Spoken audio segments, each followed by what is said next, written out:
Não há mais digno de adoração do que o nosso Senhor Jesus. Ele é a plenitude da divindade. E o adversário desse século, a fim de querer desviar a glória do nosso Senhor Jesus, tem levantado algumas teses filosóficas, simplesmente na intenção de querer ofuscar o brilho do Cordeiro de Deus e do leão da tribo de Judá. O príncipe desse século criou algumas teses na sociedade, teses essas que entregaram a lua para São Jorge, entregaram a chuva para São Pedro, entregaram os casamentos a Santo Antônio, entregaram as crianças para Cosme e Damião, entregaram o futuro ao poder dos signos, entregaram as cruzadas para o exercício da macumba, entregaram o Brasil a uma tal de padroeira.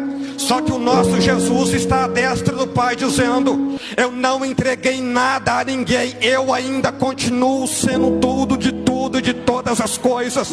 Eu venho essa... Assim fazemos esta adoração ao nosso Senhor, não por causa de força de expressão da nossa fé. O nosso Senhor Jesus é digno de toda adoração, de toda honra, de toda glória, não por causa do mecanismo verbal que nós atribuímos a Ele, mas é porque em toda a Escritura a excelência e a magnitude de Cristo é apresentado como um ser supremo, acima de tudo e acima de todos. As evidências bíblicas deixam claro a plenitude do nosso Senhor Jesus, porque Paulo escreve aos Gálatas capítulo 4 e verso 4: Ele se manifestou na plenitude dos tempos. Colossenses capítulo 2 e verso 9: nele habita corporalmente a plenitude da divindade.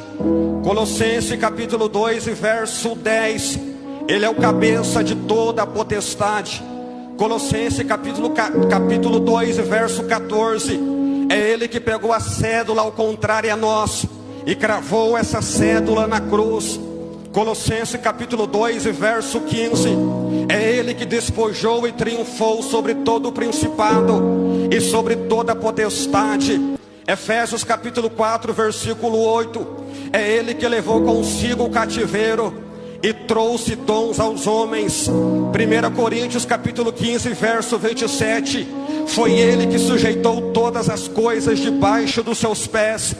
1 Coríntios capítulo 15 verso 55, parafraseando: é ele que quebrou o aguilhão da morte e triunfou vitória sobre o inferno. Filipenses capítulo 2 e verso 10: foi dado a ele um nome acima de todo nome, aonde todo joelho se dobra e toda língua confessa que só Jesus é Senhor. 1 Timóteo capítulo 3 verso 16: manifesto foi o mistério da piedade. Ele se manifestou em carne, justificado no Espírito, foi visto pelos anjos, pregado ao gentil, crido no mundo e recebido em cima na glória. Apocalipse capítulo 1 verso de número 5: ele é o único primogênito entre os mortos. Verso 17: ele tem a chave do inferno, ele tem a chave da morte. Apocalipse capítulo 5 verso de número 5: só ele é digno e foi digno de abrir o livro selado e desatar os 7 selos do mesmo. Apocalipse capítulo 20 verso 14: é ele que vai assentar em um trono branco e vai julgar grandes e pequenos diante de tua face. Apocalipse capítulo 21 verso 4: é ele que vai enxugar toda lágrima do rosto da tua igreja. Eu venho aqui essa noite vos informar: só Jesus que é digno de toda honra, toda glória, toda adoração.